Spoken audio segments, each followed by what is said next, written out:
take care of your tuition fee, take care of your even transportation down to Sweden, monthly stipend, insurance. It's a fully 100%, funded scholarships. As you can see, I'm giving it to you hot, and I want you to also follow me hot.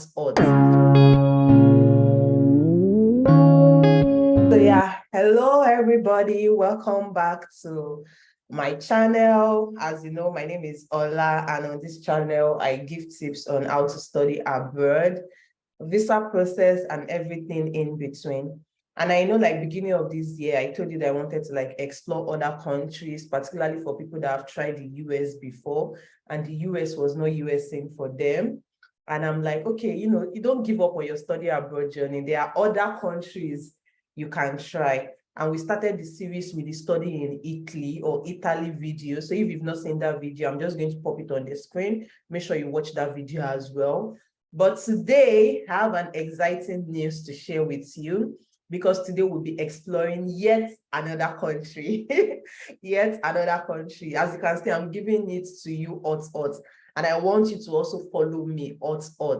Anyways, today, as you can see from the title, we'll be talking about how to study in Sweden for free. And I brought an interesting guest, somebody that has done it before, so that you can learn from the best. So I'm just going to give him a minute to introduce himself. So over to you, sir. Hi, everyone. My name is Wale. I did my master's in Sweden. I was a recipient of the Swedish Institute Scholarship for Global Professional. So I used that scholarship to study for a master's in data science.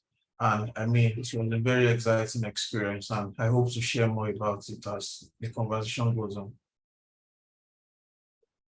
Good. Thank you so much for that. So as you can see, that's why I feel like a lot of people have been saying, please talk about studying in Sweden, please talk about studying in Sweden. But the thing is, I'm looking for someone that works perfectly for it. Okay. So now, as you can see, I brought you a gem. So make sure you watch this video so that our gem can come back. Anyway, so we are just going to start from what you said. You said something about Swedish scholarship. So I want you to shed more light about that.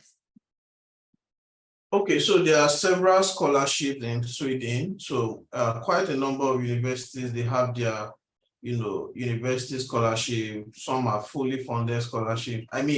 So when I say fully funded for the universities, mostly they pay the tuition fee, and you have to cater for your, say, accommodation, upkeep, and stuff like that. So, but there are also fully funded scholarships, and the most prominent or the most popular among them is the Swedish Institute Scholarship. So it's a fully funded scholarship. They take care of your tuition fee, take care of your even transportation down to Sweden, monthly stipend, insurance. It's a fully 100% funded scholarships. So, but I'm sure there are other scholarships too. So, but for me, I got the SIGP. They call it SIGP, Swedish Institute Government Scholarship for Global Professionals. So that was the one I got.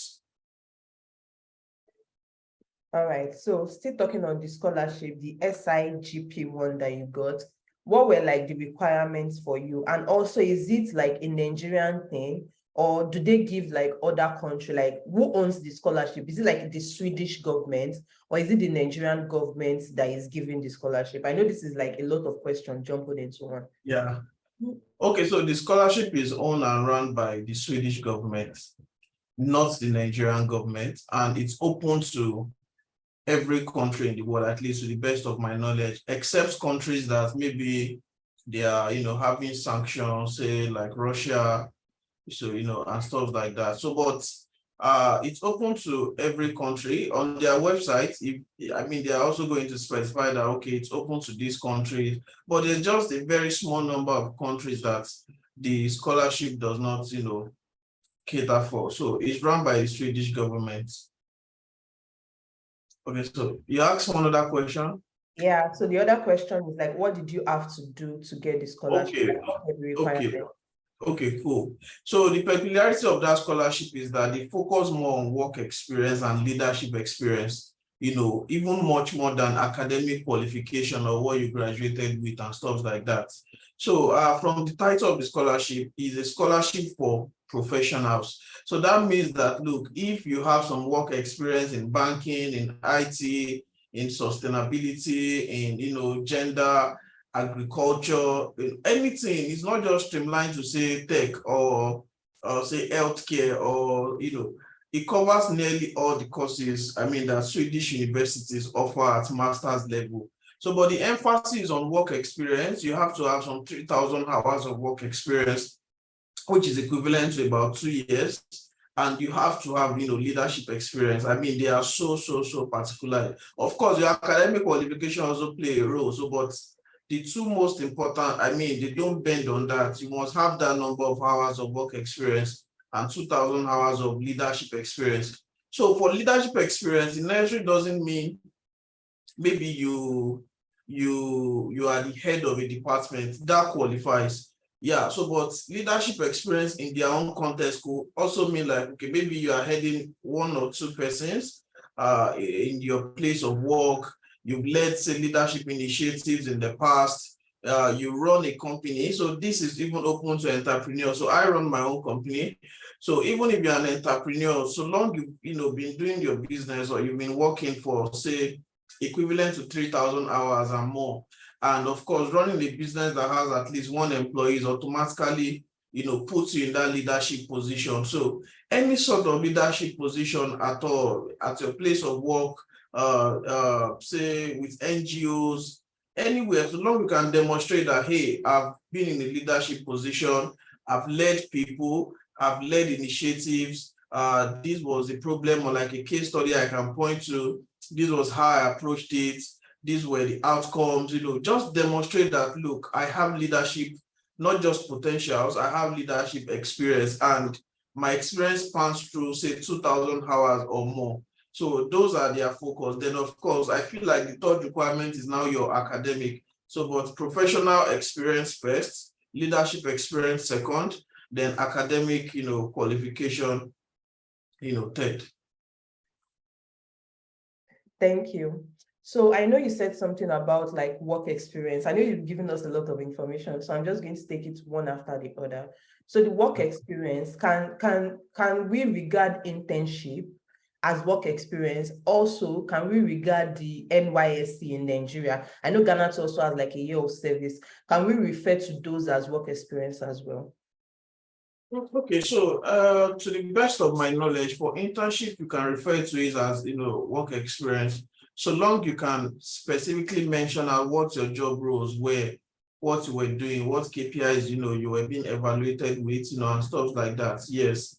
For NYC, I'm not sure about that because I think they classify it as a compulsory national youth service, something. And it's even tricky because a lot of people during their NYC, what they do, maybe you're posted to a school, right? Now you're working as a banker. Your experience while serving at that school and your job experience now, they don't tally. So everything has to, align as well. So I can't say I want to do a master's in data science, for instance. I have an experience, say, working in my uncle's water factory, but I have an experience working in, say, a farm or something. That experience is not relevant to the course I want to do. So they usually like everything being, just be on point, on a straight line. If you're doing, say, you're looking for a master in computer science and you did your NYSC, say, at a local government where you were doing some secretarial work, even, I'm not sure they allow that, but even if they do, that experience is not relevant. It's not relevant to your previous course of study. It's not relevant to your, the program you're applying for. So I don't think NYSC, it's a good idea. So, but for internship, if the internship is in that field, so I did an intern as, say, a junior data analyst, for instance, and that internship span for 6 months. I'm applying for a master's program in data science. So that experience is relevant. Then I now work in, say, another organization for 1 year, say a junior data analyst or something, is relevant. Another organization, I work there as a business analyst, is relevant. So like everything has to be on point and everything has to be very, very aligned. So it's very important. It's not just any kind of experience. No, they specify it there that relevant work experience relevant leadership experience. So it's super important. All right, thank you for clarifying that. Also, I know you said something about entrepreneurs, whatever, and I just wanted to clarify that in Nigeria, we still like anybody will just say, oh, I am an entrepreneur. Once you start selling bag on WhatsApp, you're like, oh my God, I have my own business. So fine, I know like some people, like maybe they have people that they employ, like, oh, maybe you have a dispatch rider that, it's not typically like you employ the person, but you work perfectly with the person. Can you also use that? That's one. And then number two, when we talk about business, must the business be registered? Like, for instance, if you say, okay, I'm working with maybe my own business, for instance, Zoe Affordables, and I'm like, oh, I've been working Zoe Affordables, I've been managing the business, and I'm looking into like a management, master's in management, maybe people management or whatever. And there's a way I can, like write about my own experience that, I manage my own customers, I manage others, I manage people, I manage the people I work with, I manage all the dispatch rider that help me deliver my product. That can be relevant, but also must that business be registered? Is there a way they're able to measure, oh, is this company existing in Nigeria or whatever country people are watching from? Yeah, so it's very, very important. So one thing about them is that they verify everything you tell them. So one proof of a business being in existence is not just you coming to say, hey, I run so business, etc., etc. So that business has to be registered, because somewhere in the requirements you have to bring, there's a form you have to fill. So they call that form proof of work experience. So on that form, there are different requirements. Somebody in that organization has to sign for you, and they need to stamp with the organization stamp, which you can't, possibly get except your business is registered.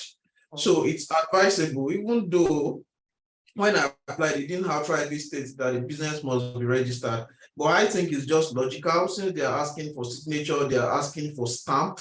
So I think it's just, super logical that the business is registered.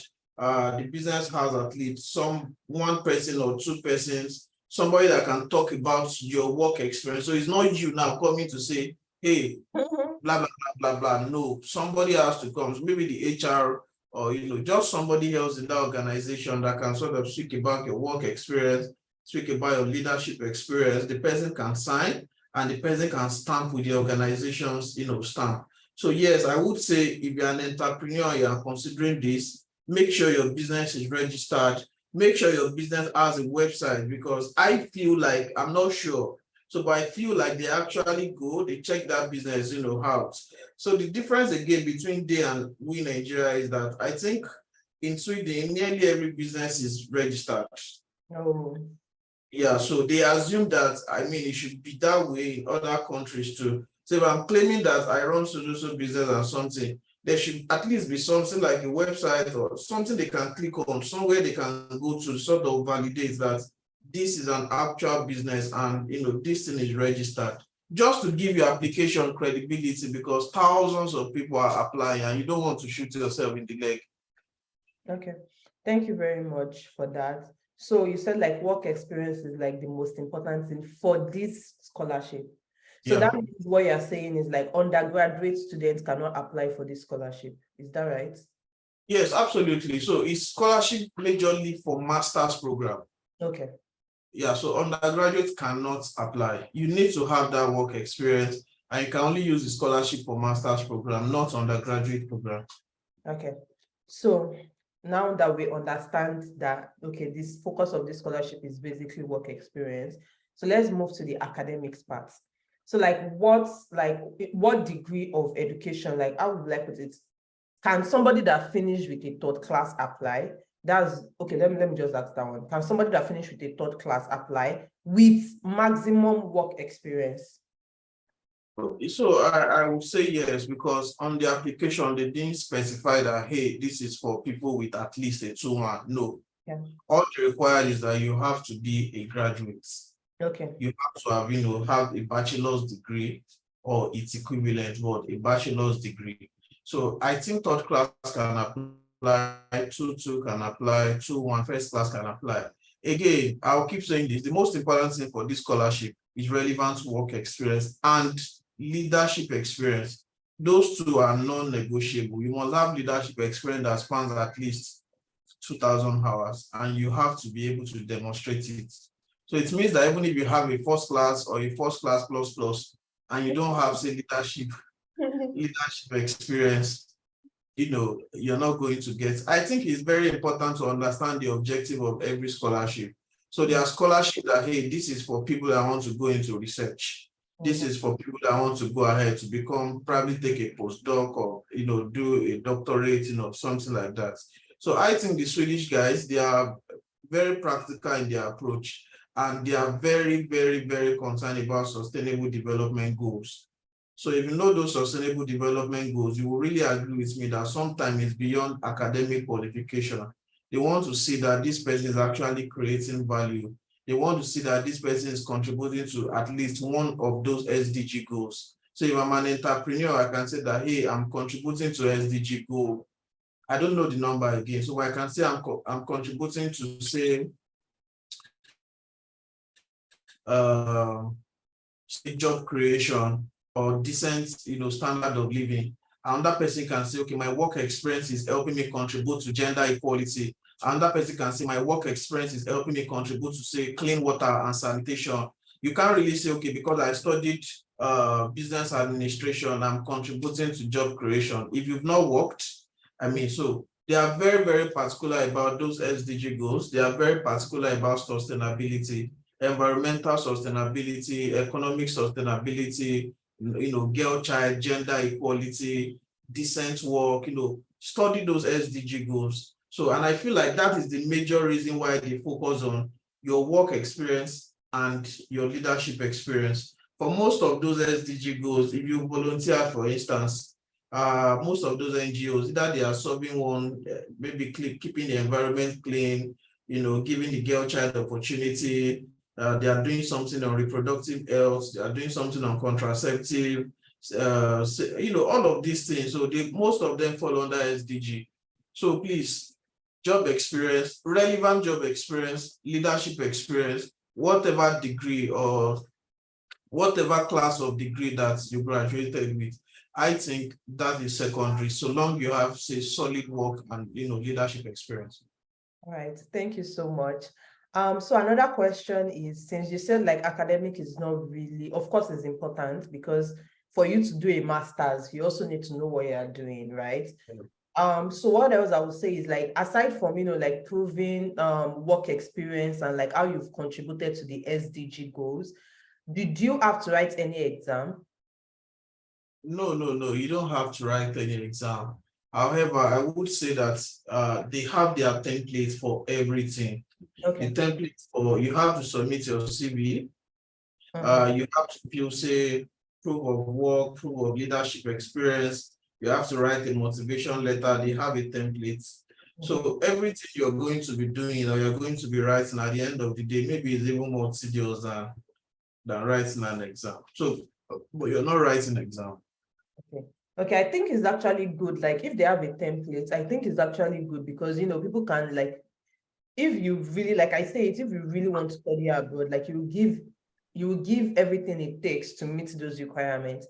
So if there's a template online, just read those templates and just think of ways to come up with yours. Okay, so that's there's no exam. Another question I want to ask, I know this might sound silly, but like, what is the language they speak in Sweden? Okay, so their lingua franca is Swedish. So what I mean is, everywhere you go to, people speak Swedish. Okay. But I think 80%, if not more, of Swedish population understands and speaks English. Okay. And most of the programs are taught in English. Okay, good. So in your school, you're speaking English, your lecturer, all your course materials are in English, your classmates, you guys are speaking English, and stuff. And if you don't understand Swedish, it's not as bad as, say, you going to the public place, say bus park or supermarket, and you can't communicate. No, an average Swedish person speaks English. So the only thing is that they give their language like a priority. They speak Swedish everywhere. So, but if you speak English to them, they are definitely going to, answer you. And of course, I feel like this language thing is not really as it's a thing to think about, right? So, but at the end of it, I also feel like you can also look at it as an opportunity to learn a new language, a new culture. There are translators or Google translators, several of them. You can record conversation, not record per se, you can capture, say, a conversation with somebody and have it in English. You can go to a supermarket and pick something that maybe the description is in Swedish and scan it and get the English translation. So, but they speak Swedish first of all, but most of them also speak English. It's important to understand Swedish, by the way. So I'm not trying to trivialize that, hey, you can do your study successfully without understanding Swedish. So, but when you want to get to the job market, I mean, you need to start networking with people. You need to start.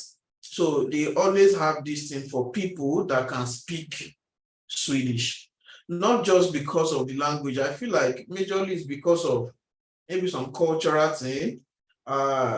Knowing how to speak their language gives these vibes of, okay, this person understands us, or this person, is one of us, understands our way, somewhat. And even if the person does not fully understand the Swedish way, this person is already making effort to sort of, it's a society, trying to integrate and stuff like that. So, but yes, most organizations, they speak English. Most universities that I know is English. Most Swedish people understand English as well. Okay, thank you so much. Also, another question is, you said the scholarship covered everything, including your flights to Sweden and your accommodation, right? Yes. Okay. So if it covered everything, so like, are you doing, so because I know in the US, okay, maybe of all external scholarship might not be that, but like, is there like a program where you work for the school, or like after the scholarship, the only thing is, how am I even going to ask this question? Is it just to study? Like, are you doing something in return for the Swedish government? No, you're not doing anything in return for the Swedish government. You are just studying, and you are absolutely studying. You are allowed to work. So it's as your own discretion. And if your program, if you can combine in studying full-time and working, it's fine. So, but you're not doing anything like, say, graduate assistantship, and things like that. No, no, no, you're not doing anything back. So, but I also feel like they have this emphasis on all these opportunities they are giving you. Do you intend to go back to your own country to, sort of use it to better where you're coming from and stuff like that? So I think that's what the scholarship is also about too. So, but you're not doing anything. They give you money enough to cover your cost of living every month. And inside that money, your accommodation, is there. The money is enough. It's quite enough. It's very, very enough. Okay, good. So what you're saying is like you're literally getting paid to study in Sweden. Yes, you are getting paid. Fine. Nice. Who doesn't want to get paid to study in Sweden? That is so nice. Okay, so thank you so much for that. So you said and you said people can work if they want to, like to get extra money. So people can work if they want to get extra money, right? Yes. All right. So thank you so much for telling us about like the Swedish Institute. What did you call that thing again? Swedish Institute. Swedish Institute Global Professional Scholarship. It's long. I mean, you Okay. can just Google and get the exact. All right. So I don't know. I also want to talk about like people that are coming to Sweden without scholarship. People that, okay, they are like, oh, my parents are wealthy, or like I myself, I am wealthy. What is it like for people that are coming to Sweden, but they are not coming on scholarship? Oh, well, I had a lot of fee-paying students. That's what they call them. And the way it works in Sweden is you have to pay your school fees. You pay per semester. So you pay for the first semester before you leave. And for most accommodations, you also pay per semester. So that's like 6 months. Or for depending on, so you pay it outrightly at once. Then cost of living is not bad since you can afford it. So I feel like $1,000, 1,500, 2,000. I mean, you're already living like a king. But like with $1,000 equivalent or 1,500, you're going to be okay. You'll be able to pay your bills, and do well. In terms of how cheap or how affordable, so I wouldn't say it's cheap, because Swedish school fees for masters is comparable with UK. Okay. My master's equivalent, I don't know what the exchange rate is. So, but then it was slightly above some UK universities that checked. So somewhat, depending on where you're from, if you're from Nigeria, it might be a lot of money. I mean, a lot is also contextual. If you have the money, why not? So, yeah, so it's also contextual. So, but one thing I know about Sweden is that it is almost impractical for you to pay for your first semester school fees, then hope to go there and work to pay for your second semester school fees. Is almost impossible, because when you get there, you need to settle into the system. You need to do some registration, like get personal number or get do all those things, get your Swedish ID card. Without all those numbers, you can't even apply for a job. For some accommodations, you can't even apply for those accommodations. The school has especially maybe give you a number, something like that before you can do it. So if you look at the time from when you get to Sweden, say like August, late August, early September, and before you do all your settling in, getting all those numbers, let's say another 2 to 3 months. So that's already like November, December. A new semester is going to start by January. So when do you want to work to gather the money? And you have to pay before the new. So it's always advisable that you're a fee-paying student. If your program is 1 year, have your school fees for that 1 year before you leave Nigeria. If your program is 2 years, have the school fees for at least 1 year. Because within that 1 year, you're going to get all your documentation, Swedish ID card, personal number, all those stuff. You would have gotten there. Then you can now start applying for jobs. So hopefully you can get a job. Then you can use that job to fund your, second year school fees. Now, another sweet thing about Sweden for fee-paying students is that if you're able to get a job, say after year 1, and you're already paying your tax, that qualifies your second year to be free. Okay. Yeah, so because you are now a tax-paying, you're not a citizen, you are now a tax-paying resident of. So that is the. So you are now a tax-paying person, and once you're paying tax, you are entitled to say, free education somewhat. So that could also be a strategy. So, but if it's 1 year master's program, you have to have your money, the complete school fees before you leave Nigeria. You are very unlikely to say you pay for first semester, then within that 1 semester, you started working, you've done all your identification, you've done all those stuff and it's ready. And you've applied for a job, you started working, you've saved up enough money. So average the semester school fees in Sweden is like 65,000 kron.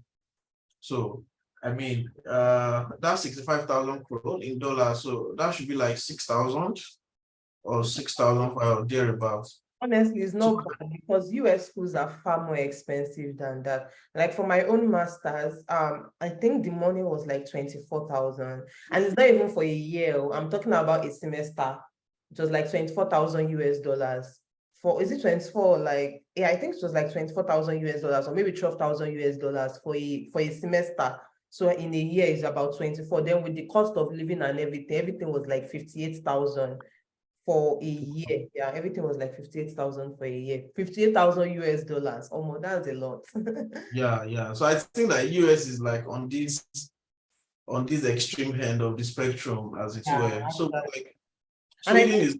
For that is because like everything is paid. The only thing they pay for is higher education, like from their elementary to like their high school. If you are going to a public one, everything is free, but you only pay for higher education. And imagine, like, this is even a public school. The one I'm saying 58,000. I went to a public university in the US, 58,000 for a year. So imagine how much private institutions are not paying. Exactly. Yeah, I mean it's a lot. So I was just trying to say you're very unlikely to have worked enough or to even have gotten a job in the first place.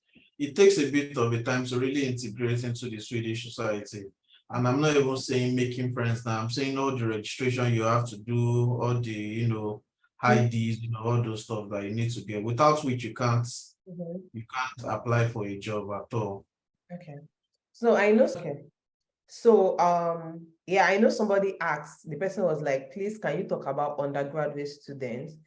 And it's fine if you don't have like the resources. I mean, I can look for someone else that is like undergrad and is in Sweden, but like so that undergrad students can also like gain from this video, like have an experience from this video. Can you like touch a little bit about undergraduate students? Yeah, so I feel the application process pretty much is the same. So, okay, one thing I didn't say about Sweden is that they have a body called university admission, something like JAM in Nigeria. So university admission, handles all admissions going to university, be it undergraduate, be it masters. So that's where you're going to apply from. And undergraduate programs, I think the earliest is 3 years. The school fees is somewhat in the region of the masters, some are even more expensive. So you pay per semester, your cost of living is the same thing, and you study full times, and stuff like that. So at the end of the day, so can you work as an undergraduate? Yes, you can, but not immediately. And I'm also aware that there are very few scholarship opportunities for undergraduates, but the application process is, nearly the same thing. You need your WAEC, your NECO, to apply. So, but you also apply through university admission. Same thing if you're applying for master's program. So you also apply through that. You also pay your school fees on the semester basis. The school fees is around the same region. It varies from school to school. So depending, also vary from course to course. So if I'm in a certain university, it doesn't mean computer science and say game development, the fee is the same. No. So the fee is payable per semester. You need health insurance. Health insurance comes with the admission, I guess. So school provides that. Yeah. Albeit it might not be comprehensive. So you also need like health insurance. You can also work as an undergraduate. So there's nothing that stops you, from that. And I think once you get a job that has a work permit, you don't have to pay your school fees again. Your tax, once you're paying your tax, I feel like I'm not sure about this, whether you need, because there are two types of jobs. There are jobs that give you work permits. I think those jobs have to pay you a certain income.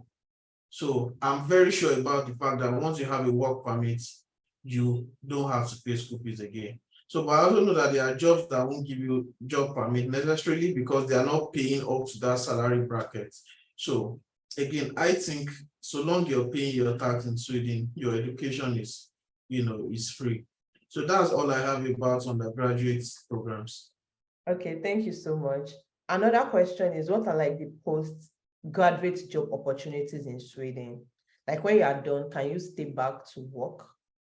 Yes, you can stay back to work. So for masters, they have this, you apply for resident permit extension. So there's this one for you're looking for a job, is for a year. So you apply for that. So, but there's something about Sweden is that it's a very structured society where what you studied in school, right, it's very important in getting a job. So if I study data science, for instance, I'm most likely going to get a data science job. If I'm applying for another job, say like a management job, I don't qualify technically because I don't have anything to show. So yes, yeah, there's you have 1 year to look for a job. During that 1 year, you'll be applying for jobs, attending interviews, and stuff like that. So yes, there is that part to stay back after your master's program. Thank you very much. I think we've come to the end of this video. Don't worry, I'll still bring you back to talk about the visa, but I don't want it jumbled into two things. I want like study abroad to be separate, while the visa should be separate. So if you want me to bring him back to come and talk about visa, make sure you get this video to 1K at least. The least, make sure you get this video to 1K. Then we'll bring him back to come and talk about visa in Sweden. So thank you very much for your time. If you watch to this particular part, please put it in the comment section. Say thank you, Mr. Wale, and whatever it is you want to tell him. And if you have any question, just put it in the comment section or write to me in my email. My email will be in the description box, and I would ask him and provide you with answer. So before we go, I know you said earlier that you understand like you understand a little bit of Swedish. So please, can you tell my subscribers goodbye, or maybe you love them in Swedish? So whatever we say, you interpret it for us, and then we'll end the video. So I can tell them goodbye. Hey do. What? Hey do. Edo. Yes. So Okay, so that's goodbye. goodbye. All right. That's goodbye. Tell them to subscribe in Swedish. So No, I wish I could do that, but I can't do that. I'm going to bite my tongue and combine so many things that when Swedish people hear me, they will just be laughing.